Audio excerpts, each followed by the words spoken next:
കണ്ണൂരിൽ petrol pump ജീവനക്കാരനെ കാറിടിച്ചു കൊല്ലാൻ പോലീസുകാരൻ്റെ ശ്രമം.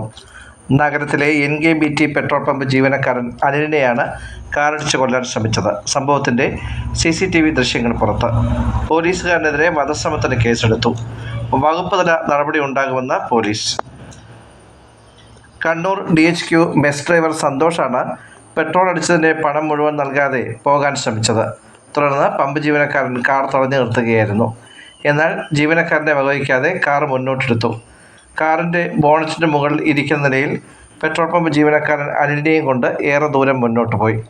മുമ്പ് കണ്ണൂർ കളക്ടറേറ്റിന് മുന്നിലെ പെട്രോൾ പമ്പിൽ പോലീസ് ജീപ്പ് ഇടിച്ചു കയറ്റിയതും സന്തോഷായിരുന്നു.